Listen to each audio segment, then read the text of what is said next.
MA इससे संतुष्ट नहीं हुआ। बाबा रामदेव को 1000 करोड़ की मानहानि का नोटिस भेजा गया। यह भी कहा गया कि बाबा रामदेव अपने बयान पर खंडन वाला अब वीडियो पोस्ट करें और लिखित माफी भी मांगे, जिसके बाद यह विवाद और तेज हो गया। बाबा रामदेव के खिलाफ कई जगह एफआईआर करवाई गई। अब यह विवाद कहीं ना कहीं बाबा वर्सेस एलोपैथी नहीं बल्कि आयुर्वेद बनाम एलोपैथी बन गया है। एक तरफ आयुर्वेद के समर्थन वाले लोग हैं जो एलोपैथी पर सवाल उठा रहे हैं, तो दूसरी तरफ कुछ बाबा रामदेव के विरोध में जुट गए हैं। इसलिए अब बाबा रामदेव से सीधा संवाद करना बेहद आवश्यक है। आखिर यह टकराव किस तरफ जा रहा है? देश के लोगों के मन में कई सवाल हैं, यानी आपके मन में कई सवाल हैं, और मैं आप सबका प्रतिनिधि बनकर ये सारे सवाल बाबा रामदेव से आज पूछूंगा। तो अगले 1 घंटे जरूर देखिए जन अदालत में बाबा रामदेव लाइव, जिनसे हर सवाल पूछा जाएगा, जो सवाल देश की जनता यानी आप जानना चाहते हैं, जो आपके दिल में है।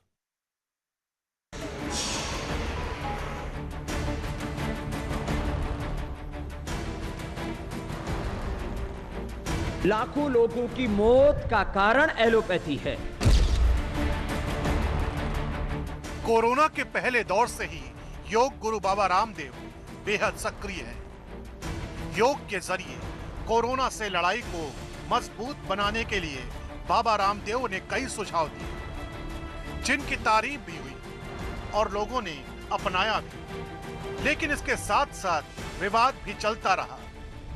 पहला विवाद हुआ पतंजलि की कोरोनिल को लेकर, जो पिछले साल जून में कोरोना की दवा के तौर पर लॉन्च हुई, लेकिन इसे कोरोना की दवा बताने पर जबरदस्त विवाद हो गया। बाद में आयुष मंत्रालय ने इम्यूनिटी बूस्टर दवा के तौर पर इसे हरी झंडी दी। हालांकि कोरोना काल में सबसे बड़ा विवाद बाबा रामदेव के हाल ही में दिए गए एक और बयान को लेकर हो गया है, जिसमें उन्होंने एलोपैथी को मूर्खतापूर्ण विज्ञान बता दिया। एलोपैथी एक ऐसी स्टूपिड और दिवालिया साइंस है, जितने लोगों की मौत हॉस्पिटल न जाने के कारण से हुई, ऑक्सीजन न मिलने के कारण से हुई है, उससे ज्यादा लोगों की मौत ऑक्सीजन के बावजूद हुई है, दवा एलोपैथी की दवा मिलने के बावजूद हुई है। लाखों लोगों की मौत का कारण एलोपैथी है। इस बयान पर बाबा रामदेव और एलोपैथिक डॉक्टरों के बीच जबरदस्त जंग छिड़ गई। डॉक्टर हर्षवर्धन ने पत्र लिखकर आपत्तिजनक बयान वापस लेने की मांग की, जिसके बाद बाबा रामदेव ने अपने बयान पर खेद जताया और कहा कि असल में उनका बयान एक व्हाट्सएप पर आधारित था। बाबा रामदेव ने यह भी कहा कि वो चिकित्सा की हर पद्धति का सम्मान करते हैं, लेकिन इंडियन मेडिकल एसोसिएशन ने खंडन वाला वीडियो और लिखित माफी की मांग करते हुए बाबा रामदेव को 1000 करोड़ रुपए का मानहानि नोटिस भेज दिया। दिल्ली से लेकर पश्चिम बंगाल और छत्तीसगढ़ में बाबा रामदेव के खिलाफ एफआईआर भी करवाई गई। लेकिन अब ये मुद्दा कहीं न कहीं आयुर्वेद बनाम एलोपैथी बनता जा रहा है।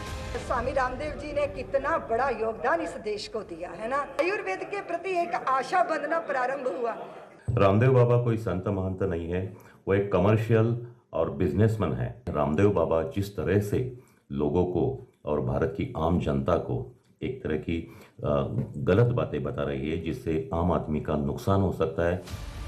इसलिए आज बाबा रामदेव से संवाद और तमाम विवादों पर सवाल जरूरी है, क्योंकि पूरे देश के मन में कई सवाल उठ रहे हैं। इसलिए जनता के प्रतिनिधि बनकर अमिश देवगन बाबा रामदेव से सीधे सवाल पूछेंगे। तो अगले 1 घंटे जरूर देखिए जन अदालत में बाबा रामदेव लाइव।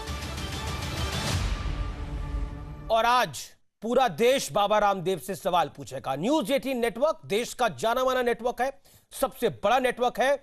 कश्मीर से लेकर कन्याकुमारी तक न्यूज 18 के अपने चैनल्स हैं। तो आज हमारे साथ कई संपादक भी जुड़ेंगे न्यूज 18 रीजनल चैनल्स के, जो कि सवाल पूछेंगे बाबा रामदेव से। और बाबा रामदेव इस समय जन अदालत में हमारे साथ लाइव और एक्सक्लूसिव मौजूद हैं। बाबा नमस्कार।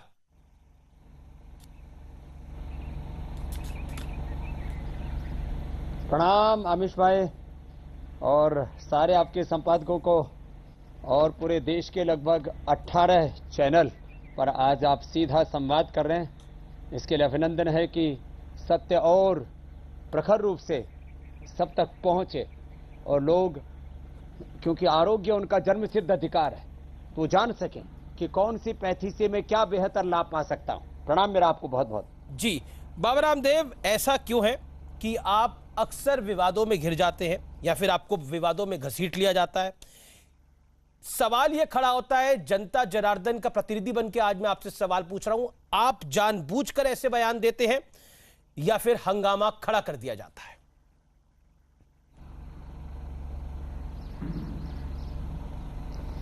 देखो आमिश भाई, मैंने पहले ही बोला आपको कि ये बयान मैंने खुद का नहीं दिया, एक व्हाट्सएप मैसेज पढ़ रहा था, मैंने बयान वापस भी ले लिया, खेद भी व्यक्त कर दिया।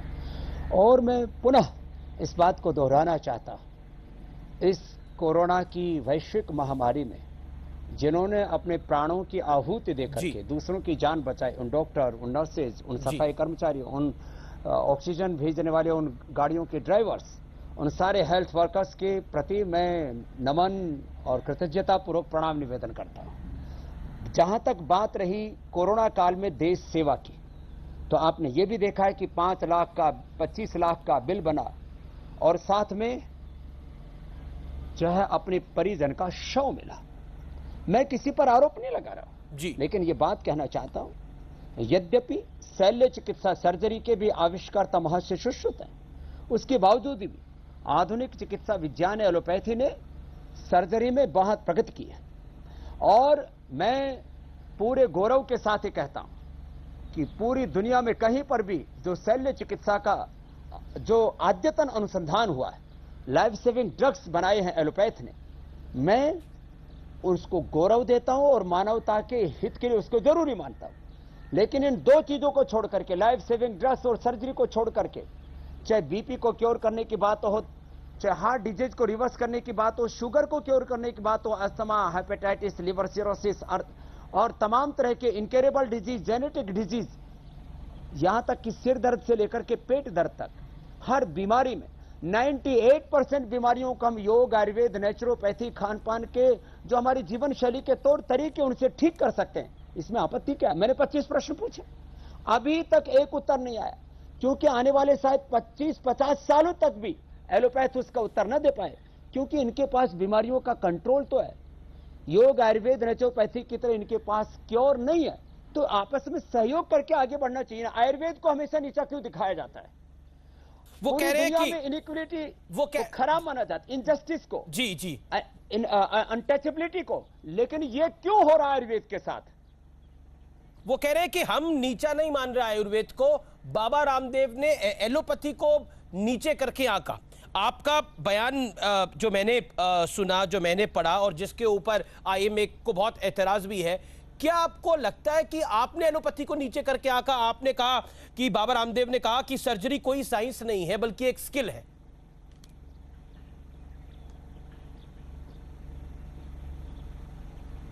हाँ देखिए, ये तो अभी भी कह रहा हूं, सर्जरी एक स्किल है, और जब स्किल है तो उसमें ऑटोमेटिक नॉलेज साइंस का तो इनपुट होता ही ना। तो क्या सर्जरी एलोपैथी का चिकित्सक ही कर सकता है? आयुर्वेद का चिकित्सक क्या मूर्ख होता है? वो सर्जरी नहीं कर सकता। तो नॉलेज के बिना तो कुछ भी नहीं होता है। नॉलेज और साइंस का इंपुट सब जगह होगा, लेकिन सर्जरी आयुर्वेद का भी चिकित्सक कर सकता है। भारत सरकार ने कानून भी बना दिया, हम पतंजलि में भी सर्जरी करते हैं। लेकिन स्टूपिड साइंस है एलोपैथी के लिए, फिशर के लिए, फिस्टुला के लिए जो आप दुनिया के बड़े बड़े देश के बड़े बड़े हॉस्पिटलों से लौट के आते हैं, उनको हम ठीक करते हैं। जी बाबा जी, क्योंकि आप कह रहे हैं कि आयुर्वेद भी एक साइंस है, लेकिन अगर हम बात करें एलोपैथ की, तो आप कहते हैं इसको स्टूपिड साइंस है। ऐसा क्यों कहा आपने? ये सवाल जरूर आएगा, डॉक्टर्स के मन में भी ये सवाल होगा।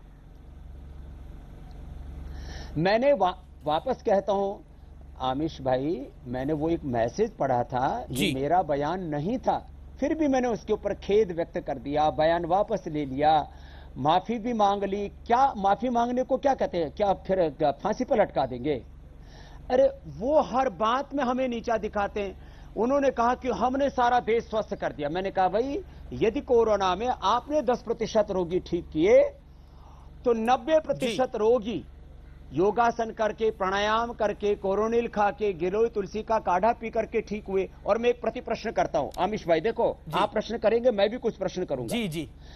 ये जो एलोपैथी में कोरोना मैनेजमेंट के नाम पर बुखार उतारने के लिए दवाई दी जा रही है, जबकि रिसर्च हुआ है कि जब भी कोई बैक्टीरिया, कोई वायरस, कोई अंदर फंगस, कोई इन्फ्लेमेशन होता है तो बुखार जो है वो उस बैक्टीरिया, उस वायरस को, उस फंगस को, इस इंफेक्शन को कम करने के लिए शरीर अपने आप अपना तापमान बढ़ाता है। जो कोरोना मैनेजमेंट के नाम पर हम लोगों का बुखार उतारने के नाम पर पैरासीटामोल, क्रोसिन आदि दे रहे हैं, लोगों के को जो है हम एंटीबायोटिक्स दे रहे हैं, स्टीराइड दे रहे हैं, ओवरडोजेज उनकी दे रहे हैं, फिर जो है और तमाम तरह के रेमडेसिविर जो इबोला की दवाई है वो दे रहे हैं। क्या कोई क्लिनिकल कंट्रोल ट्रायल हुआ था कि ये कोरोना में दी जा सकती हैं? यदि नहीं हुआ तो क्यों दी जा रही है? और जिसके ऊपर क्लिनिकल कंट्रोल ट्रायल हुआ, डबल ब्लाइंड, पूरा का पूरा जो एक research and evidence based medicine के ऊपर होना चाहिए, वो सारा जब हमने कोरोनिल के ऊपर करके दे दिया, तब इसके ऊपर आपत्ति क्यों कहते? इसको नकली दवा क्यों बोलते हैं? मैंने आप गूगल करके देख लीजिए। नहीं पर बाबा तो ये बयान पर खेद भी व्यक्त कर बाबा दिया, ये बात वापस तो भी सही ले है लिया। कि कोरोनिल कोरोना को मात नहीं दे सकती। इसको ये कहते हैं ये सूडो साइंस। बाबा कोरोनिल को लेकर जो विवाद खड़ा हुआ, कोरोनिल ना कोरोना को मात देती, खत्म यही नहीं मैं कर बताना सकती, चाहता हूं। लेकिन वो इम्यूनिटी बूस्टर दवा है जो आयुष मंत्रालय ने उसको अप्रूव करा।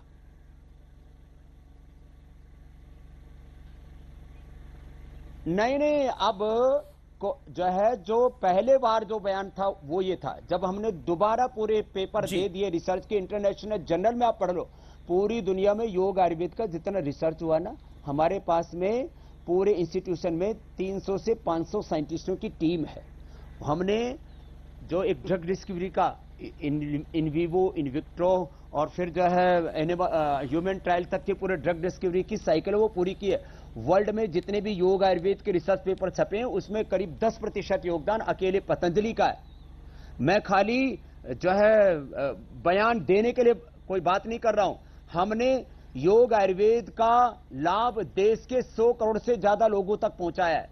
कुछ ऐसे जी, अब किसी के बारे में कोई ओछी बात नहीं कहना चाहता हूं, जिनका कोई कंट्रीब्यूशन नहीं है इस देश के लिए, वो लोग कुछ भी ओछी बात कह करके चले जाएं। स्वामी रामदेव का योग में, आयुर्वेद में लोगों के जीवन बदलने में क्या कंट्रीब्यूशन है? कोई मुझे इसका प्रमाण देने की आवश्यकता है क्या मेरे भाई आमिर जी? नहीं, आपने जो योग के लिए किया है वो देश और दुनिया सब जानती है, इसमें कोई दो राय नहीं है और वो आपसे कोई नहीं छीन सकता ताउम्र और आपके जाने के बाद भी। बाबा रामदेव, लेकिन महत्वपूर्ण सवाल यह है, इस समय देश की जनता यह जानना चाहती है आपसे, इस समय फार्मा कंपनियों के चक्रव्यूह में, इस समय डॉक्टर्स के चक्रव्यूह में बाबा रामदेव फंस गए हैं। क्या आपको लगता है कि, क्योंकि एक चक्रव्यूह हमें याद है महाभारत में हुआ था, महाभारत में रचा गया था अभिमन्यु के खिलाफ और अभिमन्यु उससे बाहर नहीं आ पाए थे, क्या बाबा रामदेव को एक चक्रव्यूह में फंसा दिया जा रहा है? यह सवाल बहुत बड़ा है बाबा रामदेव, क्या फंस गए उस चक्रव्यूह में?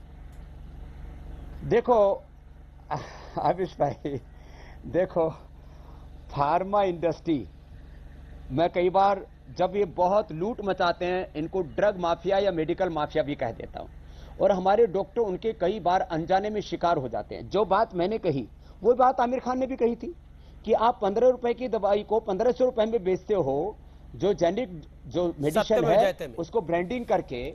और जब उन्होंने बात की थी कि बेसन टेस्ट की, कि खोल लिया, और उसके बाद में और भी बहुत कुछ उन्होंने बातें कही थी कि अनावश्यक ऑपरेशन, गैर जरूरी दवा, गैर जरूरी ऑपरेशन, गैर जरूरी जो है टेस्ट, और ये करके 5 से 25 लाख रुपए का जो बिल बनाने का चक्रव्यूह है। मैंने एक व्यक्ति के साथ में कोई धोखा नहीं किया है। माना कि इस पूरी ड्रग इंडस्ट्री के पीछे लाखों करोड़ की दौलत है, लेकिन मेरे पीछे ताकत है सत्य की, साधना की, सेवा की, अनुसंधान की, और हमने परिणाम दिए। आज मैं एक एक बीमारी के लाखों करोड़ों लोग आपके सामने प्रस्तुत कर सकता हूं।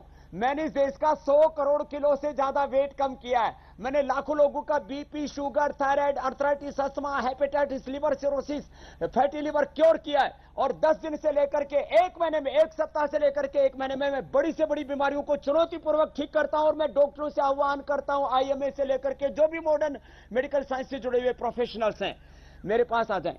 जिनको भी बीपी, शुगर, थायराइड, अर्थमा, अर्थराइटिस है, उनका मैं क्योर करके 7 दिन में, 10 दिन में, 15 दिन में वापस भेज दूंगा।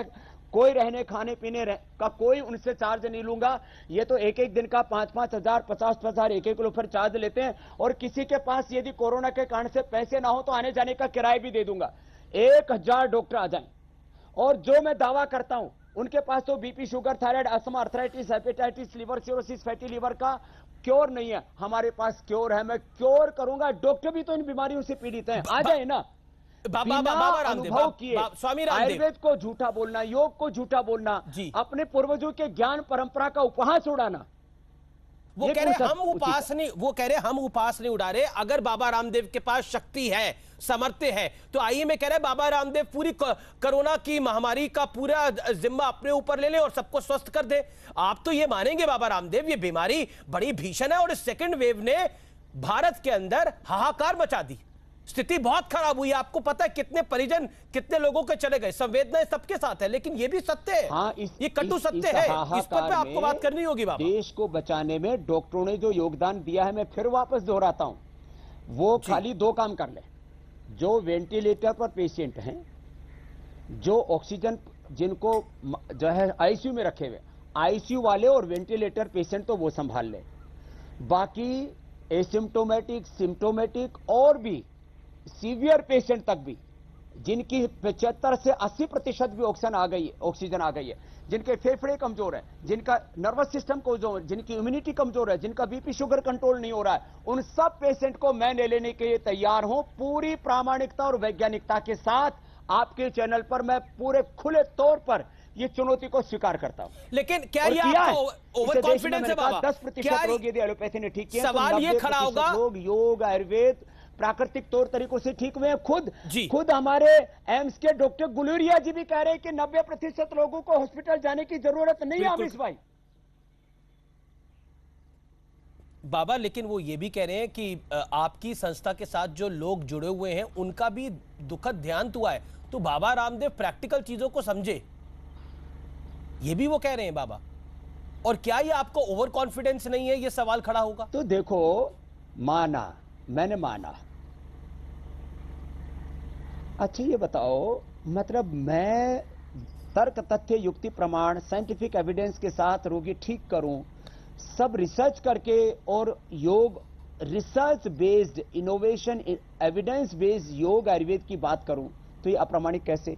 जहां तक किसी एक व्यक्ति की मौत की बात करते हैं, माना कि किसी भी की भी मौत बहुत दुखद होती है।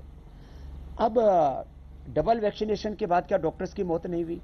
एक व्यक्ति की मौत को क्यों मुद्दा बनाते हो? मैं तो मुद्दा नहीं बना रहा, मैं तो ये कह रहा हूं डबल वैक्सीनेशन के साथ योग आयुर्वेद की डबल डोज ले लो, ऐसा सुरक्षा कवच तैयार कर लो कि आप कोरोना से ना हारें, कोरोना को हरा पाएं।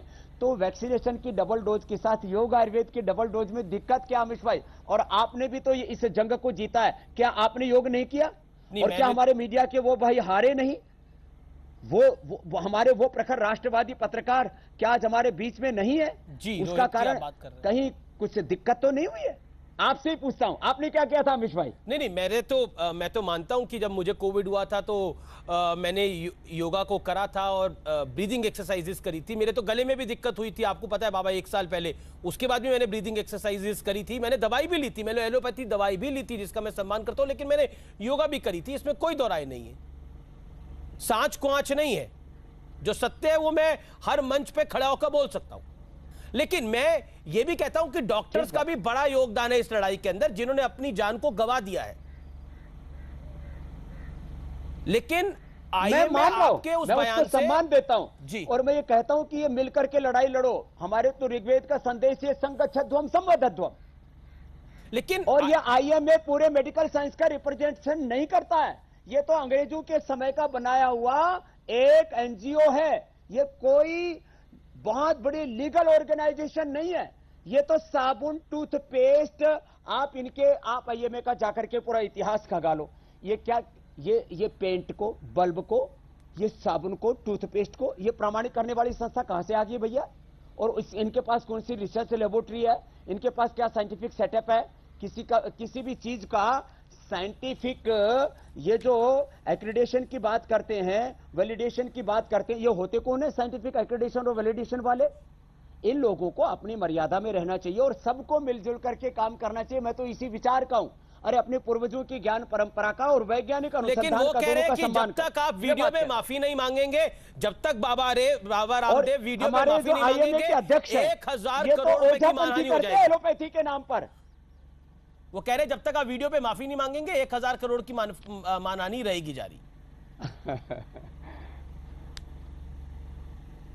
बाबा रामदेव वो वीडियो अच्छा, ये माफी की बताओ, बात करते वो हैं। जो मैं उस फिर वापस किसी का भी अनादर नहीं करना चाहता जी। हूं, जो मेरे से माफी की मांग कर रहे हैं, जो माफी की मांग कर रहे हैं मेरे से, उन जिसकी इज्जत होगी उसकी कोई बेइज्जती करेगा ना।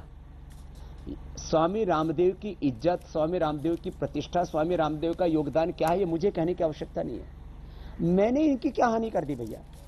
मान हानि का मुकदमा तो मुझे करना चाहिए। और जहां तक आप बात कर रहे हो कंप्लेंट की, FIR तो खैर हुई नहीं है कहीं, तो कंप्लेंट तो इनके खिलाफ भी सैकड़ों हो चुकी है। आपको पता होना चाहिए कि किस तरह से इनके सो कॉल्ड जो डॉक्टर हैं उनको बात करने तक की भी सभ्यता नहीं है, बेचारे आपा खो बैठते हैं। इसलिए मुझे उनको सो के अंदर भी बोलना पड़ा। एक संवाद आपका देखा, आपका एक संवाद देखा उन डॉक्टर साहब के साथ, जाएगा मजाक में। मैंने देखा आपका एक संवाद, और वो जिस तरह की भाषा का इस्तेमाल कर रहे थे उस पर आप क्या कहना चाहते हैं? मिस्टर लेले को आप क्या कहना चाहते हैं? बड़े सम्मानित डॉक्टर हैं वो IMA के, लेकिन उन्होंने जिस भाषा का इस्तेमाल किया आपके साथ एक कार्यक्रम में, क्या कहना चाहते हैं?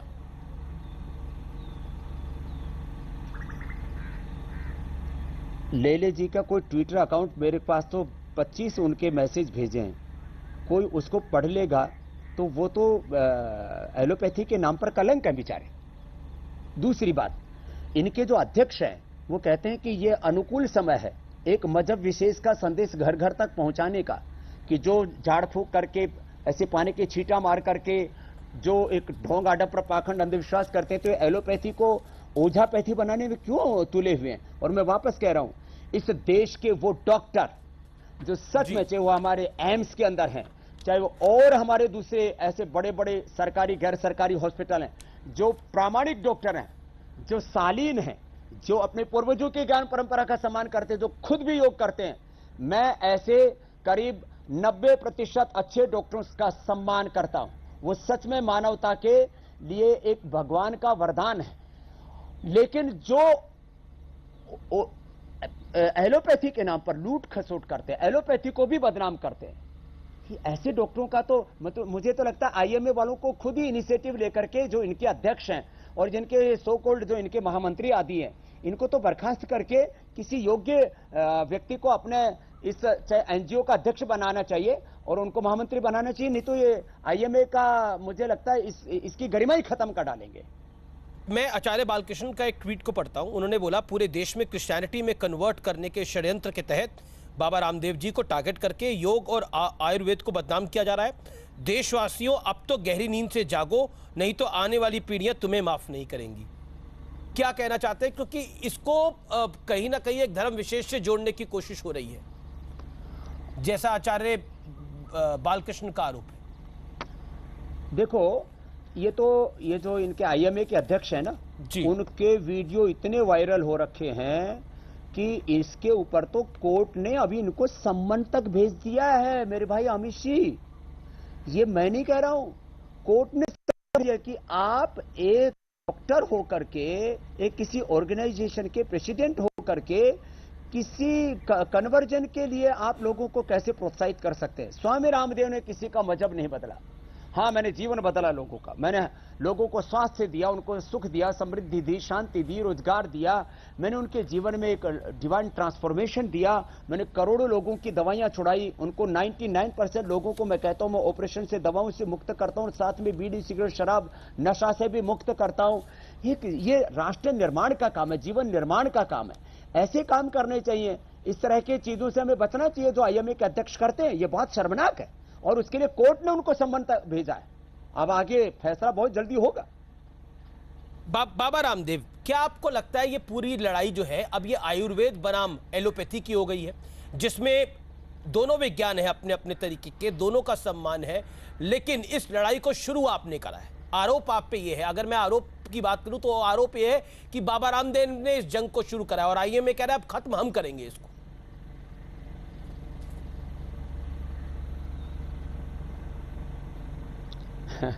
मैं तो अभी भी विनम्रता पूर्वक कह रहा हूं, साधु सन्यासी के मन में कोई दुराग्रह तो कतई नहीं होता, सत्याग्रह जरूर होता है। तो मैं इतना ही कहूंगा, जो एलोपैथी का सेक्टर है, उनका जो क्षेत्र है कि जो सर्जरी है और जो लाइफ सेविंग ड्रग वाले जो काम हैं वो उनको करने चाहिए। बाकी माइग्रेन पेन से लेकर के आंखों का चश्मा उतारने से लेकर के दृष्टि परिवर्तन से लेकर के श्रुति से लेकर के थायराइड क्योर करने से लेकर के बीपी, अस्थमा, लोगों की मौत किससे हो रही है? कोविड से मौत नहीं हो रही। आप कहेंगे, मैं बात को प्रधानता देना चाहता हूं दूसरी को, मौत हो रही है कमजोर फेफड़े वालों की। क्या कमजोर फेफड़े का? हमारे पास तो दूध में हल्दी, शिलाजी, च्यवनप्राश, स्वासारी, पंचकोल बहुत कुछ है। क्या एलोपैथी में लंग को स्ट्रेंथन करने के लिए हमारे पास तो सर्वकल्प है, भूमि आंवला है, पुनर्नवा है, एलोवेरा है, वीटाग्रास है, लिवोग्रिट है, लिवामृत है। क्या लीवर को, कमजोर जो लीवर है उसको रिकवर करने के लिए, आंतों की कमजोरी के लिए, पेनक्रियाज के बीटा सेल्स डीजनरेट उनको रीजनरेट करने के लिए, टाइप 2 टाइप 1 डायबिटीज के लिए, क्या एलोपैथी में नर्वस सिस्टम जब वीक हो जाए या इम्यूनिटी वीक हो जाए उसको रिकवर करने के लिए एक भी कोई ड्रग है? उत्तर मिलेगा नहीं। क्योंकि जो ड्रग इंडस्ट्री, जो फार्मा इंडस्ट्री, उन्होंने ये काम ही नहीं किया। उनको तो मर्ज और मरीज दोनों जिंदा चाहिए, तभी तो उनका धंधा चलेगा। इसलिए देखो, दोनों के क्षेत्र अलग अलग है। वो करते हैं कंट्रोल, हम करते हैं क्योर, और डंके की चोट पर करते हैं। आर पार की लड़ाई करके देखनी हो तो आकर के देख लो। और जो मैंने लाखों करोड़ों लोगों को ठीक किया है तो प्रमाण देख लो। एलोपैथी ने 10 करोड़ से ज्यादा लोगों को प्रत्यक्ष और 100 करोड़ से ज्यादा लोगों को परोक्ष रूप से। बाबा रामदेव, आप आयुर्वेद महान है, लेकिन एलोपैथी ने भी कई लोगों का ट्रीटमेंट करा है। अब किसी को कैंसर हो जाए, किसी को ट्यूमर हो जाए, किसी को ब्रेन हैमरेज हो जाए तो तत्काल रूप से ऑपरेशन करना पड़ता है रोकथाम के लिए। उसका इलाज आयुर्वेद में कैसे हो पाएगा तत्काल प्रभाव से? आदमी को हार्ट अटैक हो जाए तो मैं तो बोल ही रहा हूं, स्टंट डालने हो तो कैसे होगा? तो उसमें उसके लिए तो एलोपैथी जरूरी है। में लाखों करोड़ों लोगों की पूरी दुनिया में एलोपैथी ने जान बचाई है। इसलिए ये 2 क्षेत्र मैंने विशुद्ध रूप से छोड़ रखे, कोई दुराग्रह नहीं, कोई हट नहीं, कोई दुर्भावना नहीं जी। तो ऐसे उनको भी तो दुर्भावना नहीं रखनी चाहिए। आयुर्वेद का, योग का, नेचुरोपैथी का, जो हमारे सनातन संस्कृति के आधारभूत तत्व, उनका उनको भी तो सम्मान करना चाहिए ना। अब ये पूरी एक बहुत बड़ी इसके पीछे एक ताकत खड़ी है। मैंने कहा ना, एक पूरी फार्मा इंडस्ट्री है, ड्रग माफिया पूरी दुनिया के अंदर भाई 200 लाख करोड़ का इनका कारोबार है। का षड्यंत्र हो सकता है। पसंद है कि नीम गिरो तुलसी से लोग स्वस्थ हो जाए, फूंक मार करके भस्त्रिका, कपालभाति, अनुलोम विलोम करके लोग ठीक हो जाए। बाबा, आईएमए का षड्यंत्र हो सकता है, आईएमए की दुर्भावना हो सकती है। आपके मन में वो नहीं था लेकिन आपने बोल दिया। लेकिन डॉक्टर हर्षवर्धन ने जो आपको चिट्ठी लिखी, उस चिट्ठी में भी उन्होंने काफी चीजों को क्लैरिटी के साथ लिखा, जिसमें उन्होंने क्लियरली बोला कि कुल मिलाकर आधुनिक चिकित्सा पद्धति एलोपैथी के डॉक्टर वो रह चुके हैं और स्वास्थ्य मंत्रालय के प्रमुख हैं। उन्होंने कहा कि जो डॉक्टर हर्षवर्धन ने बोला, उन्होंने भी आपको आपके बयान पर खेद जताने के लिए कहा। आप इसको कैसे लेते हैं? Doctor Harshvardhan, health minister of India. तो मैंने खेद जता दिया। देखो, डॉक्टर हर्षवर्धन जी के ऊपर भी अनावश्यक दबाव भी डालते रहते बीच बीच में। ये तो माने इन्हीं आईएमए के डॉक्टर्स ने कोरोना को कुंभ से जोड़ करके कहा कि Kumbh is the biggest spreader of corona. इन्होंने तो, इन आईएमए के डॉक्टरों ने मोदी जी की तुलना हिटलर से करके, इन्हीं डॉक्टरों ने भारत का किस तरह से अलग अलग क्षेत्रों में, मतलब इंडियन वेरिएंट को जो है वो मोदी वेरिएंट कह करके, मतलब इंडिया में जो कोरोना फैला उसको इंडियन वेरिएंट और मोदी वेरिएंट कह करके इन्हीं डॉक्टर्स में, आईएमए के डॉक्टर्स वालों ने, क्योंकि इसमें बहुत से लोग पॉलिटिकल हैं। और मैं एक बात कहता हूं, माना कि मैंने भी एक वक्त सत्ता और व्यवस्था परिवर्तन के लिए जन जागरण किया था, आप साक्षी रहे उस बात के। लेकिन मैं एक बात कहता हूं, मैं आज राजनीतिक रूप से न पक्ष में न विपक्ष में निष्पक्ष हूं। आईएमए के आप पूरा लिस्ट उठा करके देखो, इसके अंदर आपको 90% लोग पॉलिटिकल मिलेंगे, जो इनके पदाधिकारी आदि होते हैं। तो ये एक राजनीतिक संस्था है, हर्षवर्धन इनके दबाव में आ गए, लेना चाहिए और सबको मिलजुल करके काम करना चाहिए। आप कह रहे डॉक्टर हर्षवर्धन इन सबके दबाव में आ गए, इसलिए उन्होंने चिट्ठी लिख दी? नहीं, मैं कहता हूं उनको भी अलग अलग मुद्दों पर दबाव में लेने की कोशिश करते हैं। नहीं, पर ये तो ये माना जाता है, ये सरकार तो आपके पक्ष वाली सरकार है, ऐसा माना जाता है, और तभी आपको दूसरी तरफ से टारगेट भी किया जाता है। तो ये अगर ये भी गलत कह रहे हैं तो कुछ तो गलती हुई होगी स्वामी रामदेव, कुछ तो चूक हो गई होगी। क्योंकि मैं हर्षवर्धन साहब को पढ़ता हूं तो उन्होंने बोला कोरोना योद्धाओं का निरादर कर दिया है। मान ली।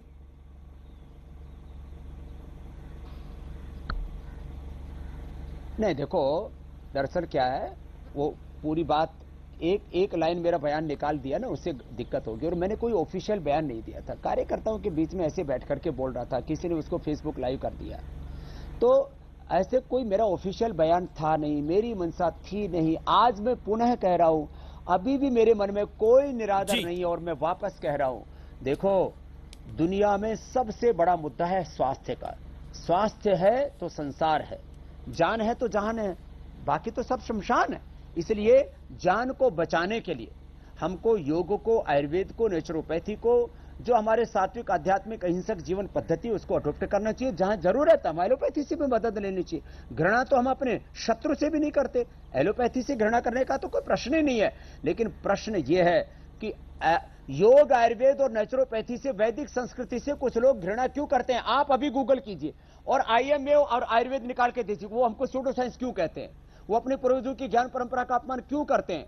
जब हमारे पूर्वजों ने, महर्षि चरक, धर्मंत्री, गौतम, कणाद, जैमिनी, पाणिनि, पतंजलि ने, हमारे पूर्वजों ने जो हमें ज्ञान की विरासत दी, भगवान बुद्ध, भगवान महावीर, गुरु नानक देव ने, जो हमारे 4 वेदों ने, 11 उपनिषदों ने, सांख्य, योग, न्याय, वैशेषिक, वेदांत, मीमांसा, दर्शन ने, आखिर उस ज्ञान परंपरा का आप तो कम से कम अनादर मत कीजिए। चाइना अपने ज्ञान परंपरा का अनादर नहीं करता, और मैं तो सभी पूर्वजों को समान रूप से सम्मान देता हूं। मैं तो कन्फ्यूशियस को भी और चाणक्य को भी, मैं तो आइंस्टीन और न्यूटन को भी। अब जैसे ये हमारे जो पदार्थ विज्ञान को मानने वाले, जो ऊर्जा के सिद्धांत को मानते ही नहीं, केवल जब शरीर को एक यंत्र मान करके, एक इंस्ट्रूमेंट मान करके, एक मशीन की तरह इसके ऊपर काम करना चाहते हैं, ये है इनकी बाबा रामदेव।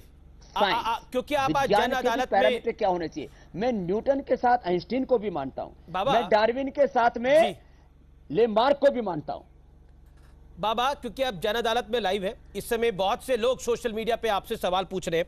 एक आप पे आरोप ये लग रहा है, IMA भी लगा रहा है, और कई एलोपैथी के बड़े बड़े प्रोधा आरोप लगा रहे हैं कि बाबा रामदेव अपनी दवाइयों को बेचने के लिए, अपना बिजनेस बढ़ाने के लिए ये सारा खेल खेल रहे हैं। सुबह सुबह वो योग शिविर लगाते हैं और उसमें एलोपैथिक डॉक्टर को गालियां निकालते हैं, उनको बुरा भला बोलते हैं, अपनी दवाई बेचने के लिए, कोरोनिल बेचने के लिए, अपनी बाकी दवाइयां बेचने के लिए, पतंजलि का टर्नओवर बढ़ाने के लिए। है ही नहीं ना। देखो यह आरोप है आप पे। देखो हमारे पास तो जितना सेटअप है, हम तो जितनी अभी डिमांड है उसी की पूर्ति नहीं कर पा रहे। हमारे पास में आप पिछले जो है 6 महीने का रिकॉर्ड, 1 साल का रिकॉर्ड निकाल लीजिए। हमारे पास में 5-6 करोड़ गोली डेली बनाने की कैपेसिटी, हम अपनी फुलफिल नहीं कर पा रहे हैं। अमीश भाई, हमारा कोई किसी को कोसना, किसी को दोष देना, किसी को नीचा दिखाना कैसे मकसद हो सकता है? हमने तो मित्र से चक्षुषा सर्वाणि भूतानि समीक्षन्ताम एकत्वम अनुपश्यत, हमने तो सहनाओ तो सहनौ भुनक्तु के गीत गाए। हम तो एकत्व सा अस्तित्व, विश्व बंधुत्व और सामंजस्य के, वननेस को एग्जिस्टेंस, हार्मनी के उपासक है। अब इतना हमारे कोई एक एलोपैथी का एक भी आप बड़ा हॉस्पिटल बता दीजिए जहां पर आयुर्वेद के ट्रीटमेंट की, जो कि रिसर्च एंड एविडेंस बेस्ड भी मेडिसिन है, वहां पे उसकी उपचार की व्यवस्था हो। मैं कह रहा हूं पतंजलि में मैं जो भी एलोपैथी के जो आवश्यक ट्रीटमेंट है उसकी अनुमति देता हूं कि भाई इमरजेंसी के तौर पर, शल्य चिकित्सा के तौर पर अपना लो। एक बात और कहता हूं अमीश भाई, जो एक आदर्श एक MBBS और MD डॉक्टर कैसा होना चाहिए, वो डॉक्टर भी मेरे पास है। यहां पर MBBS MD डॉक्टर भी हैं, और भविष्य में पतंजलि वो MBBS और MD डॉक्टर बनाने का वो एक मेडिकल का कॉलेज खोलेगा, जहां आदर्श रूप में हम MBBS MD डॉक्टर भी तैयार करेंगे। लेकिन बाबा, योग, आयुर्वेद, नेचुरोपैथी और अपनी सनातन ज्ञान परंपरा का भी सम्मान करेंगे और नूतन अनुसंधान भी करेंगे। बाबा, इसमें तो कोई दराई नहीं कि आपका कारोबार है, कारोबार इन द सेंस पतंजलि एक बहुत बड़ी FMCG कंपनी है अब देश की, इसमें कोई दराई नहीं है। अभी आपने एक साल पहले ही रुचि सोया का भी अधिग्रहण किया है, तो इस बात से तो इंकार नहीं किया जा सकता कि आपका बिजनेस इंटरेस्ट है।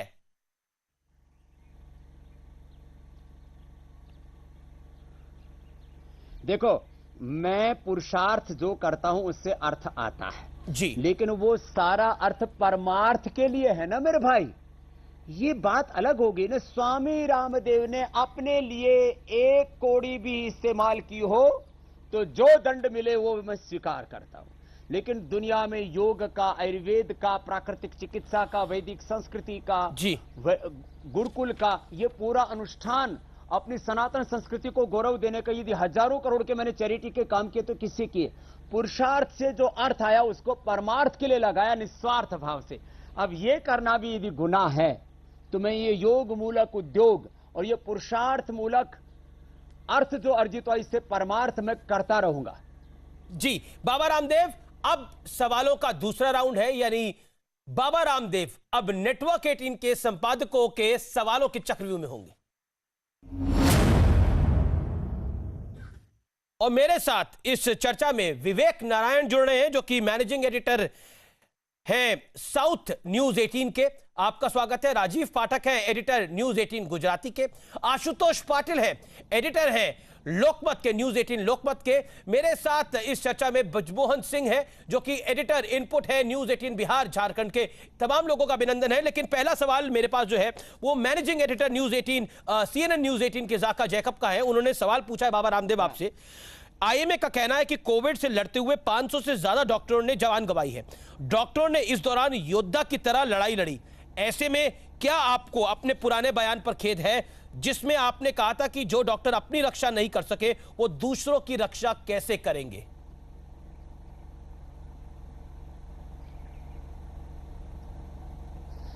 मैंने कहा कि खेद है, मैंने बयान वापस भी ले लिया और मैंने कहा कि मैं जिन डॉक्टरों ने अपने प्राणों की आहुति देकर के दूसरों की जान गंवाई, बचाई, मैं उनका अभिनंदन करता हूं। और अभी भी जो डॉक्टरों से लेकर के जो भी मेडिकल स्टाफ है, नर्सेज हैं, ड्राइवर्स हैं, सफाई कर्मचारी, मैं सबका सम्मान करता हूं। इसमें कोई प्रश्न ही नहीं है। और मैं ये कहता हूं कि उन्होंने यदि जान बचाई तो योग आयुर्वेद से भी करोड़ों लोगों की जान बची। मैंने दोनों के अंदर एक दूसरे को नीचा दिखाने वाली जो बात थी ना कि आयुर्वेद को तो नैपथ्य पर ही रखना चाहते हैं, योग नेचुरोपैथी को नैपथ्य पर रखना चाहते हैं, मैं उसका विरोध किया। मुझे एलोपैथी से कतई ना कोई एलर्जी है, वैसे भी मुझे कोई एलर्जी की बीमारी नहीं है। और किसी भी तरह से किसी डॉक्टर के लिए और एक पैथी के लिए मेरे मन में किसी भी तरह का कोई अनादर या अपमान का भाव नहीं है। जी अब मैं रुक करता हूं। मेरे साथ विवेक नारायण जुड़ रहे हैं मैनेजिंग एडिटर साउथ न्यूज 18 के। विवेक, over to you. Baba Ramdev से आप क्या सवाल पूछा चाहते हैं? तमिलनाडु, केरल, कर्नाटक की जनता के लिए क्या सवाल है आपके मन में?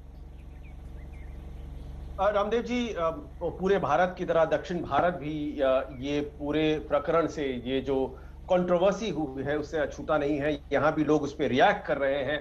आप जानते हैं कि दक्षिण भारत में जो स्वास्थ्य सूचकांक या हेल्थ इंडाइसेस है वो उत्तर भारत के हिसाब से अगर हम देखा जाए तो बहुत बेहतर है।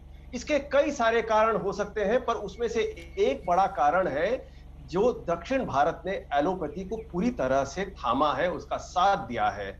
उसका एक और कारण है कि यहाँ पे जो ईसाई मिशनरीज थे, हालांकि उनके नंबर्स बहुत कम थे, केरल में तकरीबन 18% ईसाई हैं, तमिलनाडु में 6% हैं, पर भारत के अन्य संस्थानों से ज्यादा है। पर यहाँ पे जिस तरह से इन मिशनरीज ने जो अस्पतालों की स्थापना की थी, जिस तरह से नर्सिंग इंस्टीट्यूशंस और नर्सेस को तैयार किए थे, अब जानते हैं केरल के नर्सेस अभी पूरे भारत में ही नहीं पूरे दुनिया में फैली हुई हैं। जिस तरह से इनके काम करने का तरीका रहा है, जिस डेडिकेशन से इन्होंने काम किया है, उसका फायदा ये हुआ, चाहे चेचक हो या चाहे पोलियो हो, ये बाकी भारत के स्टेट्स के मुकाबले दक्षिण भारत में बहुत जल्दी बाहर हुआ।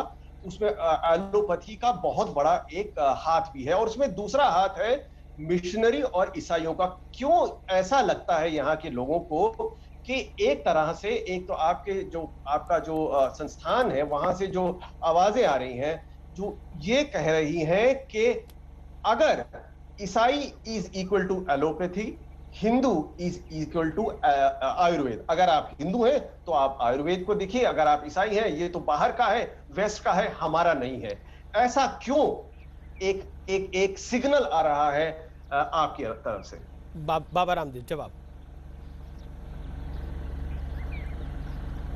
देखो विवेक भाई, हम कभी भी अविवेकपूर्ण बात नहीं करते और कभी भी ईसाई, इस्लाम, जैन, सिख, बौद्ध, हिंदू, किसी भी ब्राह्मण, क्षत्रिय, वैश्य, शूद्र, दलित, आदिवासी, वनवासी, किसी भी संदर्भ में मैं कभी कोई भेदभाव, पक्षपात, पूर्व, पश्चिम, उत्तर, दक्षिण में नहीं करता। जहां तक प्रश्न था तो हमारे आईएमए के प्रेसिडेंट का, उनको ऐसा काम नहीं करना चाहिए। और मैं मानता हूं जिस तरह से हमारे हिंदू साधुओं ने भी इस देश में शिक्षा में, स्वास्थ्य में, तमाम तरह के कार्यों में करोड़ों करोड़ों लोगों का भला किया है, ऐसे यदि हमारे ईसाई मिशनरी भी यदि अच्छा काम करते हैं तो उनकी प्रशंसा होनी चाहिए और वो काबिले तारीफ है, उसकी निंदा का कोई प्रश्न ही नहीं होता है। और हम किसी पैथी को किसी देश से जोड़ करके नहीं देखते, कहीं से भी ज्ञान आए हम तो कहते हैं आनो भद्रः कृतो यंतु विश्वता, सब दिशाओं से जहां से भी ज्ञान आए हम उसका स्वागत करते हैं। जहां तक आपने चेचक, पोलियो आदि के बारे में कहा, मैं आपसे एक बात कहना चाहता हूं, माना हमने चेचक, पोलियो को भगा दिया, लेकिन हर 10 में से कम 2 व्यक्ति, 1 से 2 व्यक्ति फैटी लीवर से पीड़ित नहीं है क्या? हर 10 में से 1 व्यक्ति क्या डायबिटीज टाइप 1 और टाइप 2 से पीड़ित नहीं है क्या? हर 10 में से 1 व्यक्ति को हाइपरटेंशन नहीं है क्या? हर 25-50 लोगों में से 1 व्यक्ति को थायराइड की प्रॉब्लम नहीं है क्या? हर तीसरे व्यक्ति को क्या आर्थराइटिस की प्रॉब्लम नहीं है क्या? ऐसे कितने प्रॉब्लम्स हैं और इनका समाधान यदि योग, आयुर्वेद, नेचुरोपैथी में और भारतीय जीवन शैली में है तो उसका सम्मान करना यह एलोपैथी का अनादर नहीं है। मैं कहता हूं दोनों में एक सामंजस्य होना चाहिए और सभी प्रकार की जितने भी रिलीजन है उनमें भी हार्मनी होनी चाहिए। पूरे भारत में नहीं, पूरे विश्व में हार्मनी होनी चाहिए। मैं तो उसका पक्षधर हूं विवेक भाई। धन्यवाद जी। विवेक, कोई और सवाल आपका? नहीं, यही था कि देखिए, जैसे मैंने पूछा कि Christianity is equal to allopathy और अगर आप हिंदू हो तो आप आयुर्वेद का प्रयोग करें। जी। ये जो एक तरह से उसको जो बॉक्सिंग कहा जाता ऐसा है, हमने आपने कभी नहीं ब्रैकेट में जी, डाल दिया। ऐसा हमने कभी नहीं कहा और ना हम ऐसा मानते भी हैं भाई। इस मीटिंग में आप नहीं कह रहे हैं, चाहे इस टेलीकास्ट में आप नहीं कह रहे हो, अगर आप ट्विटर हैंडल्स को फॉलो करें जो आपके लिए आपके सपोर्टर्स हैं, उन्होंने ये क्लियर डिवाइड किया है, जो कहते हैं ये है ना, ये थोड़ की राजनीति जो है उस तरह से ब्रैकेट कर दिया, एक डिवीजन क्रिएट कर रहे हैं आप। किसके सपोर्टर्स क्या करते हैं विवेक भाई? देखो, मेरे खिलाफ पूरा एक मजहबी माफिया, देखो आप फिर दूर तक बात चली जाएगी, एक मजहबी माफिया, एक ड्रग माफिया, एक पूरा का पूरा जो है एंटी इंडिया जो माफिया है, बहुत अलग तरह की चीजें हैं। माने जिनके दिलों दिमागों में जहर रखा, वो मेरे लिए कितना जहर उगलते हैं। सुबह से शाम तक कम से कम 1 करोड़ से ज्यादा लोग हैं जो स्वामी रामदेव को गाली देते हैं, योग को, आयुर्वेद को, नेचुरोपैथी को, रामकृष्ण को और गौतम कड़ाद, जमनीनी पाणी, पतंजलि को, अपने पूर्वजों को गाली देने का काम करते हैं ट्रेडिशनली, प्रोफेशनली, और वो उनकी फंडिंग होती है विदेशों से। ये बात बहुत दूर तक चली जाएगी। किसके समर्थक क्या कहते हैं? मैं अपने समर्थकों को कभी भी किसी भी प्रकार के पॉलिटिकल टेररिज्म, इंटेलेक्चुअल टेररिज्म, मैं किसी भी प्रकार के हेल्थ टेररिज्म के लिए, किसी भी प्रकार के सोशल टेररिज्म के लिए मैं किसी को नहीं उकसाता और नहीं उकसाऊंगा। मैं तो एकता के ही गीत गाता रहा हूं और वही गाऊंगा विवेक भाई। ठीक है, अब मैं रुक करता हूं राजीव पाठक का, जो कि न्यूज 18 गुजराती के एडिटर हैं। राजीव, क्या सवाल है आपका गुजरात से? आईएमए और गुजरात का तो पुराना नाता है। बहुत ज्यादा गर्म हो चुका है, पूरे देश में विवाद बहुत गरमाया हुआ है, लेकिन हमारे गुजरात की संस्कृति है। बाबा, सबसे पहला सवाल, केम छो? मजामा छो?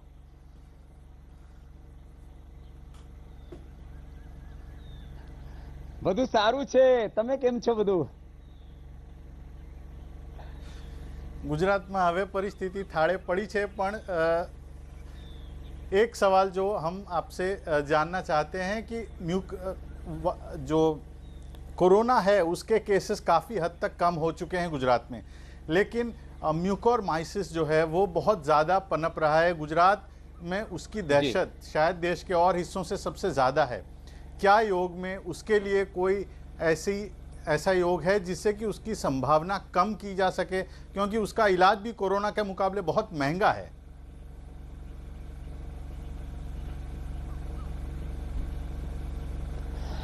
આમાં બાત બે ત્રણ વાક્યો ગુજરાતીમાં બોલું છું. જે માણસની ઇમ્યુનિટી વીક થાય છે, બિલકુલ અમને ગમશે, એને મ્યુકોરમાઇકોસિસ થાય છે. એને બ્લેક ફંગસ કહો કે વ્હાઇટ ફંગસ કહો કે યલો ફંગસ કહો. અને જે પ્રાણાયામ કરશે, જે ગળો તુલસીનો ઉકાળો પીશે, એની ઇમ્યુનિટી વધશે.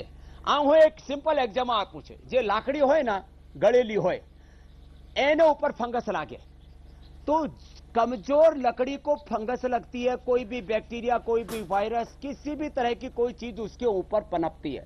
जो मजबूत लकड़ी होती है उसमें कोई बैक्टीरिया, कोई वायरस, कोई फंगस, कोई दीमक नहीं लगती है. तो जो अपने आप को बलवान बनाने वाली विद्या है वो योग है, वो आयुर्वेद है, वो नेचुरोपैथी, वो स्वस्थ जीवन शैली. तो मैं सबसे कहूंगा सुबह उठ करके आंवला, एलोवेरा, गिलोय, तुलसी, नीम, आंवला, एलोवेरा, गड़ो, तुलसी અને नीम એનો ઉકાળો પીવે. इनका काढ़ा बना करके पिए, ये बहुत जरूरी है. भस्त्रिका आराम आराम से करें, कपालभाति और अनुलोम विलोम करें, अणु तेल नाक में डालें. मैं एक सप्ताह के भीतर भीतर पूरे साइंटिफिक एविडेंस के साथ अणु तेल का भी क्या इफेक्ट होता है, क्या इंपैक्ट होता है, वो भी पूरा रिपोर्ट के साथ आपको बता दूंगा. क्योंकि हमारा सेलुलर ट्रायल से लेकर के एनिमल ट्रायल हमारा इसके ऊपर रिसर्च चल रहा है और जो बहुत सस्ता है. अब देखो ना, रेमडेसिविर जब कोरोना काल था तब 4,000 से 40,000 का हो गया. हमने तो अपनी 545 की दवाई 500 से नीचे कम कर दी. तो खैर ये बहुत प्रामाणिक रूप से मैं कह सकता हूं कि जो कर सकें वो जननेति सूत्र नीति करें. होने की बात तो नहीं कर सकते खैर, लेकिन नशे जरूर लें, अणु तेल का, षडबिंदु तेल का. और ये गलो, तुलसी जो मैंने आज बताया ये प्रयोग करेंगे तो म्यूकोरमाइकोसिस में लोगों की बहुत मदद होगी. राजीव भाई जी. बाबा जी एक और सवाल जी, कि इस दौर में, पिछले लॉकडाउन के इस दौर में ऑनलाइन योग का प्रचलन बहुत ज़्यादा बढ़ा है. योग, आप पहले ये कहा जाता था कि जो प्रत्यक्ष सीखते हैं उसका योग में कुछ गड़बड़ी हो जाए तो आपको कुछ गलत, आपके शरीर में कुछ और भी होने की संभावना रहती है. ज्यादा नुकसान हो क्या जाता है. ऑनलाइन योग फायदेमंद है या नुकसानमंद है? क्या आप किस तरह से इसको देखते हैं? शू कैशो है ना विषय बाबा. ऑनलाइन तो कंसल्टेशन दे रहे 5-5, 10-10 हजार का पैकेज लेके हमारे डॉक्टर भाई. और मैं कहता हूं देखो, कोई आदमी योग करेगा तो क्या करेगा? ऑनलाइन बताया कि भाई डीप ब्रीदिंग करो. अब उसने लेने छोड़ने की बजाय खाली छोड़ना शुरू कर दिया तो भस्त्रिका ना होके कपालभाति हो जाएगा. उसने अनुलोम विलोम बताया कि ऑल्टरनेटिव ब्रीदिंग करो, उसने इसी से लिया और इसी से छोड़ दिया तो चंद्र भेदी हो जाएगा. इसलिए इसी से छोड़ दिया तो सूर्य भेदी हो जाएगा. रोक लिया तो नाड़ी शुद्धि हो जाएगा. इसलिए योग में कुछ बेसिक सावधानी 2-3 ही है. शीर्षासन, सर्वांगासन नहीं करना चाहिए यदि हार्ट की प्रॉब्लम और जो है हृदय, उच्च रक्तचाप है. तो कमर दर्द है, आगे नहीं झुकना, हर्निया पीछे नहीं झुकना, बाकी आराम आराम से बिंदास होकर के योग करें. कोई डरने की जरूरत नहीं. ये अलग अलग तरह का डर, चाहे योग के नाम पर, चाहे पैथियों के नाम पर, चाहे बीमारियों के नाम पर. जितने लोग पूरी दुनिया में बीमारियों से मरते हैं उससे ज्यादा लोग बीमारियों के डर से, खौफ से मरते हैं. और गलत, देखो योग गलत करके कोई मरा मैंने कोई सुना नहीं जी. लेकिन जितने लोग दवा खा करके मरते हैं उससे ज्यादा लोग गलत प्रिस्क्रिप्शन से मरते हैं. ये डेथ बाय प्रिस्क्रिप्शन एलोपैथी के डॉक्टरों के द्वारा लिखी हुई किताब है और WHO भी मानता है. अब बताओ, तो ये गलत प्रिस्क्रिप्शन नहीं होना चाहिए. योग में भी थोड़ी सावधानी रखनी चाहिए. बाबा आप भी कोई मौका नहीं छोड़ते एलोपैथी को बताने के लिए कि उसमें दम नहीं है ज्यादा? आप भी कोई मौका नहीं छोड़ते? अभी भी आपने योग में भी एक किताब दिखा दी. चलिए मैं अब नहीं, ये तो एलोपैथी के डॉक्टरों ने बताया अमित भाई, उनकी बात बता रहा हूं. मैं वही तो कह रहा हूं, मौका नहीं छोड़ते आप. आपने किताब का जिक्र किया तो मैंने बोला आप भी कोई मौका नहीं छोड़ते. आशुतोष पाटिल का मैं रुख करता हूं. हमारे साथ जुड़े हुए हैं न्यूज़ 18 लोकमत, हमारा जो मराठी चैनल है, बहुत जाना माना चैनल है, उसके संपादक. सवाल पूछिए आशु भाई. आशुतोष जी जी जी अमित जी. बाबा नमस्ते, जय महाराष्ट्र.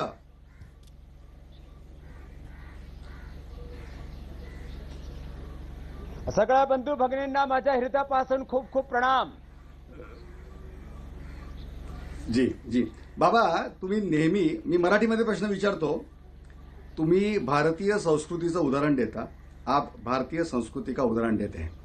भारतीय संस्कृती में दूसरों के ज्ञान का आदर करना, दुसऱ्याच्या ज्ञानाचा आदर करणं हे आपण नेहमी पाहतो.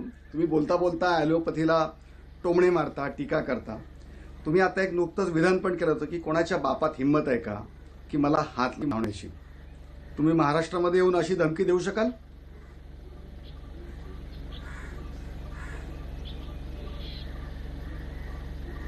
तो देखो, मैं पहले तो शुरू से ही बोल रहा हूं आशुतोष भाई, मैं सबका और सब ज्ञान परंपराओं का, सब महापुरुषों का आदर करता हूं. दूसरी बात, कोई बात बात में मुझे धमकाए तो देखो भाई, हम किसी का अपमान नहीं करते, लेकिन कोई हमारा अपमान करे. मैंने कहा भाई, जब मैंने कोई अपराध नहीं करा, मैंने 2 बात कही थी उसके साथ. देखो, मैं भगवान के विधान और देश के संविधान का सम्मान करता हूं, और मैं किसी का स्वप्न में भी अहित चिंतन नहीं करता आशुतोष भाई.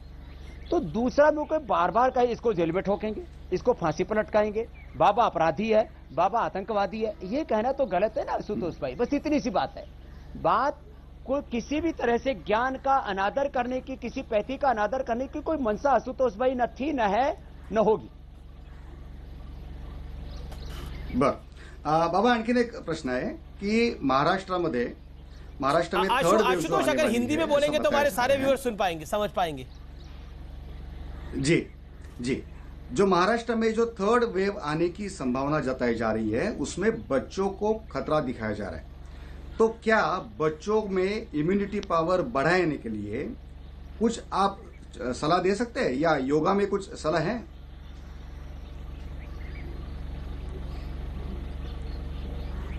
बहुत जबरदस्त है मेरे भाई. भस्त्रिका, कपालभाति, अनुलोम विलोम के साथ साथ बच्चों को सूर्य नमस्कार 10 बार रोज करना चाहिए, और उनको शीर्षासन, सर्वांगासन, हलासन, चक्रासन, पश्चिमोत्तानासन. मैं एक दिन आर पार में आमिष भाई के साथ पूरा योग का सत्र ले लूंगा, क्योंकि अभी तो हम जो है विवादों में से बाहर निकलने के लिए संवाद कर रहे हैं, लेकिन योग से निश्चित रूप से बच्चों की इम्यूनिटी बढ़ेगी.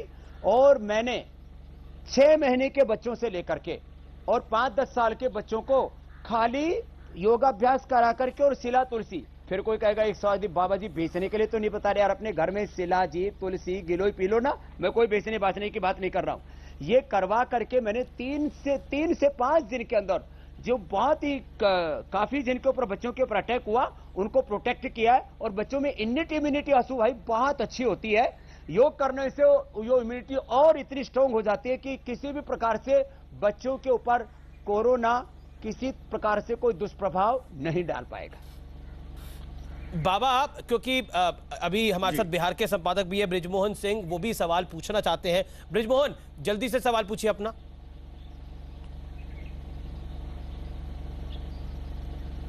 बाबा रामदेव, बिहार की राजधानी पटना से राम राम, आप ठीक हैं? प्रणाम, नमस्ते.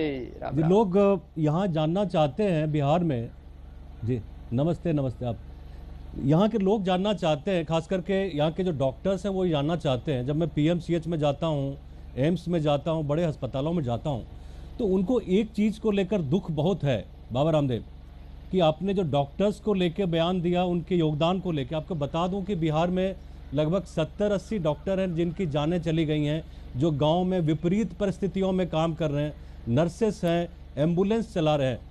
तो जब आपने बयान दिया तो उसके बाद कुछ आपको अफसोस नहीं हुआ कि मतलब कुछ आपने ज़्यादा बोल दिया? उन्होंने जो इतना मेहनत किया है, उन्होंने कुर्बानी दी है एक तरह से.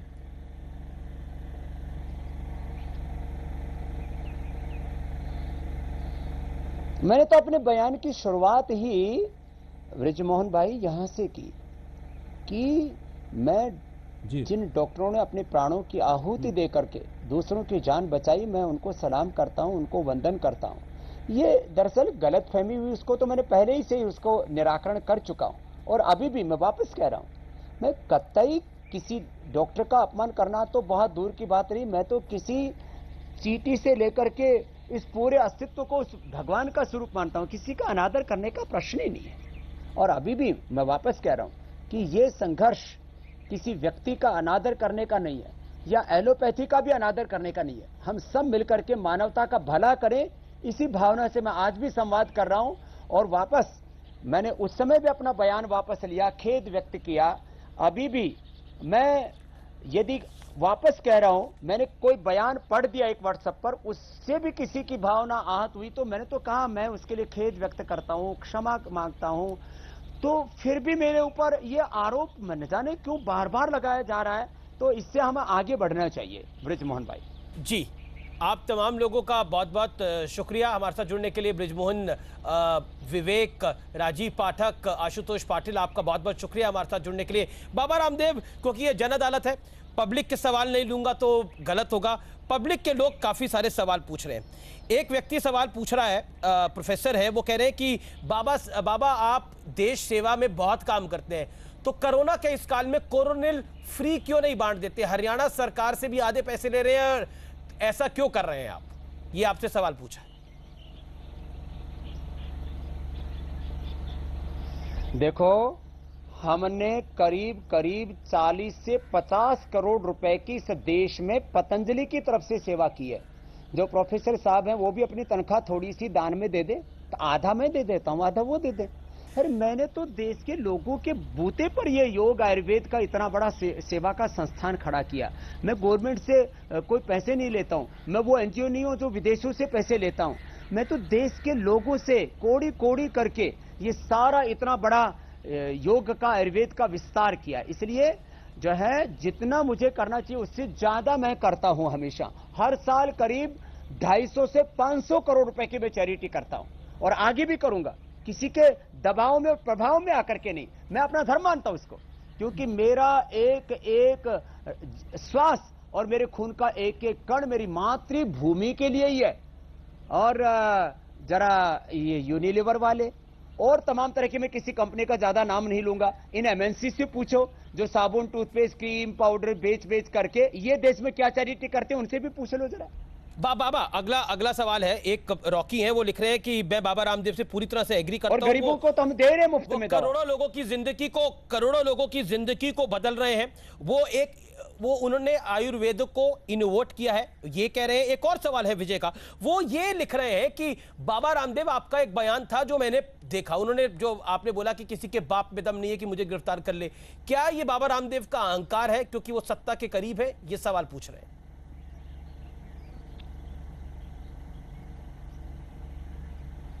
नहीं, देखो, योगी अज्ञान और अहंकार के पार आत्मा और परमात्मा के द्वार जीता है। और मैं अपने आप को बार बार कहता हूं, मैं एक व्यक्ति नहीं, मैं भारत माता का, ऋषि परंपरा का, योग आयुर्वेद का, सनातन का प्रतिनिधि हूं। अब कोई हमको इतना भी कमजोर और लाचार ना माने कि जिसको चाहे वही थप्पड़ मार के चला जाए, ऐसा ठीक नहीं है। तो मैं अहंकार नहीं करता, लेकिन स्वाभिमान में जरूर जीता हूं। और स्वाभिमान में हर एक को जीना चाहिए, पर ये बयान बिना किसी का अपमान किए। अब मैं अपने आजादी, मैं फ्रीडम में, आजादी में जीना चाहता हूं, बिना दूसरे की आजादी को बाधित किए हुए। लेकिन ये कह देना किसी के कानून से ऊपर तो कोई नहीं है बाबा, ना आप है, ना मैं हूं, ना देश का प्रधानमंत्री है, ना कोई और है। तो क्या जो आपने बात बोली उसको इस तरीके से लिया गया कि बाबा रामदेव को लगता है कि वो कानून से ऊपर है? इस तरह से आपके विरोधियों ने इसको दिखाया। मैंने पूरा स्टेटमेंट दिया ना अमीश भाई, वो यही दिया। मैं देश के कानून का, भगवान के विधान का, देश के संविधान का आदर करता हूं, इसलिए मेरा कोई कुछ नहीं बिगाड़ सकता। आप मेरे 4 वाक्य पूरे पढ़ो, उसी बयान में मैंने बोला हुआ है। मेरे को बुद्धि विस्मृति नहीं है। धी धृति स्मृति भ्रष्टा कर्म यत कुरुते अशुभम प्रज्ञा परादम तम विद्यात सर्वरोग सर्वदोष सर्व दुख प्रकोपणम। तो मैं अपने जो मैंने बोला मैंने पूरा कह दिया। और अभी भी वापस एक बात और दोहरा देता हूं। जी बाबा, सब लड़ाई झगड़ा छोड़ के जो एलोपैथी का श्रेष्ठ है वो ले लो, योग आयुर्वेद नेचुरोपैथी और सनातन संस्कृति का श्रेष्ठ है वो ले लो। आओ मिलजुल करके काम करो। संगच्छध्वम संवदध्वम। वापस कह रहा हूं मैं तो अमीश भाई। बाबा रामदेव, मेरा अगला सवाल आपकी बिजनेस को लेकर है, आपके कारोबार को लेकर है। एफएमसीजी में आपकी कंपनी बहुत बड़ी हो गई, रुचि सोया का आपने अधिग्रहण किया, क्या कहना चाहते हैं? काफी सारे लोग ये सवाल पूछ रहे हैं, क्या बाबा रामदेव को कारोबार बढ़ाने में अब मजा आने लगा है, यानी आनंद आने लगा है? देखो, मेरे को तो देश को परम वैभवशाली बनाने में आनंद आता है। मैं दरिद्र भारत का और दरिद्रता का उपासक नहीं हूं, मैं तो लक्ष्मी नारायण का उपासक हूं। यह तो अभ्युदय निःश्रेयस सिद्धि स धर्म का उपासक हूं। मैं चाहता हूं भारत अमेरिका से, ब्रिटेन से, यूरोप से, सब चाइना से, जापान से सबसे शक्तिशाली राष्ट्र बने। मैंने तो एक बर्बाद हुई कंपनी, यदि उसको ना बचाते सोया को तो हजारों लोग बेरोजगार हो जाते, और या इस खाद्य तेल से लेकर के जो न्यूट्रिशन का बाजार है उस पर विदेशी कंपनियों का अधिकार हो जाता। तो मैंने राष्ट्र हित में काम किया। ईस्ट इंडिया कंपनी से लेकर के और वर्तमान में जितनी भी कंपनियां हैं, ये करीब 1000 लाख करोड़ रुपए देश से लूट करके गई हैं। मैं आर्थिक और सांस्कृतिक लूट गुलामी से देश को बचाने का काम कर रहा हूं, और अभी भी इसके साथ ऑर्डर में स्वदेशी समृद्धि कार्ड 100 करोड़ रुपए तो मैं लोगों को दे रहा हूं अभी, और करीब 5 लाख लोगों को रोजगार दिया, आगे 5 लाख लोगों को रोजगार देंगे। इस देश को आगे बढ़ाएंगे और विदेशी कंपनियों की आर्थिक लूट गुलामी से बचाएंगे। ये हमारे फुफ्फा लगे हैं, इनके साथ रिश्तेदारी हो रखी है हमारी कि इन्होंने क्या किया इस देश में, कौन सा चैरिटी का काम किया एमएनसीज ने। पतंजलि के पास अर्थ है तो सारा परमार्थ के लिए है, तो दिक्कत क्या, खूब बढ़ेगा। रुचि सोया भी खूब बढ़ेगा। आज लोगों ने 4-5 गुना उसका शेयर मार्केट में रेट बढ़ा रखा है, तो बाबा रामदेव के कहने से बढ़ा रखा है। स्वामी रामदेव ने तो लोगों को समृद्धि दी है, स्वास्थ्य दिया है, सुख समृद्धि शांति दी है, स्वाभिमान दिया है। वैसे ही पतंजलि भी आगे बढ़ेगा, और वोकल फॉर लोकल, और वो लोकल को बनाना है ग्लोबल। तो ये तो आत्मनिर्भरता का मूल सिद्धांत है। मैं तो नहीं कहता हूं कि तुम हॉस्पिटलों पर, डॉक्टरों पर, दवाइयों पर डिपेंडेंट हो जाओ। मैं तो कहता हूं स्वास्थ्य में भी आत्मनिर्भर बनो और आत्मनिर्भर भारत बनाओ। बाबा, क्योंकि आपने ग्लोबल की बात करी, और एक और विवाद इस देश में इस समय गर्म है, Twitter versus government of India. Bharat सरकार और ट्विटर का जो झगड़ा है वो है, ट्विटर भारत की सरकार को बता रहा है कि लोकतंत्र क्या होता है। भारत की सरकार कह रही है कि दुनिया के सबसे बड़े लोकतंत्र को आवश्यकता नहीं है किसी विदेशी कंपनी से जानने की कि लोकतंत्र क्या होता है। इस पूरे विवाद पर आप क्या कहना चाहते हैं?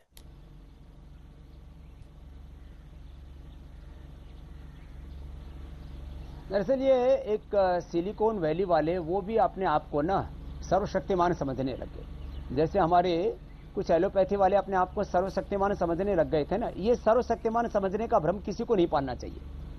ना कोई पैथी सर्वशक्तिमान है, ना अमेरिका सर्वशक्तिमान है, ना सिलिकॉन वैली वाले जो है सर्वशक्तिमान है, न ट्विटर सर्वशक्तिमान है। उसको भारत में रहना है तो भारत का कानून मानना पड़ेगा, नहीं तो अपना बोरिया बिस्तर बांध करके चले जाओ। तो भारत में रहेंगे और भारत का कानून नहीं मानेंगे, हमको लोकतंत्र सिखाएंगे, हमको जो है बोलने की आजादी और ये फंडामेंटल राइट्स हमको बताएंगे। भारत पूरी दुनिया का बहुत ही परिपक्व लोकतांत्रिक देश हो चुका, अब इसमें किसी भी तरह से विदेशी ताकतों का हस्तक्षेप नहीं होना चाहिए। बाबा रामदेव, आखिरी सवाल मेरा, क्या बाबा रामदेव इस विवाद को समाप्त करना चाहते हैं? ये जो पूरा घटनाक्रम है इसको अब समाप्त करना चाहते हैं या आगे बढ़ाना चाहते हैं? मैं हृदय की गहराई से इस विवाद को विराम देना चाहता हूं, और मैं चाहता हूं कि हमारे आईएमए के भाई भी जो आत्म मूल्यांकन करें जी, और वो अपने ऐसे पदाधिकारी जो अनावश्यक रूप से विवाद को तूल देना चाहते हैं, आओ हम सब मिल करके इस देश की भलाई का काम करें।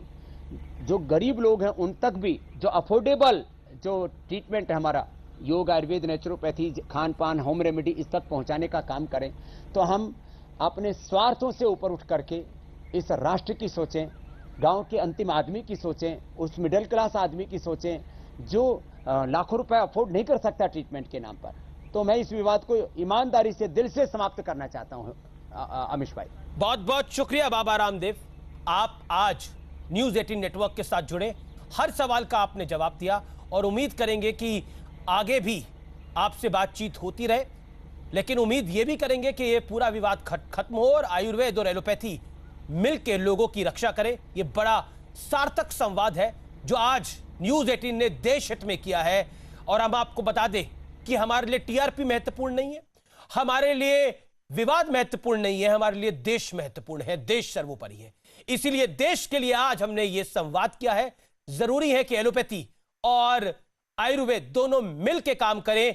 इस 100 साल में जो पहली बार महामारी आई है उससे लोगों को राहत पहुंचाए। बाबा रामदेव, आपका बहुत बहुत शुक्रिया, धन्यवाद आज हमारे साथ जुड़ने के लिए। धन्यवाद।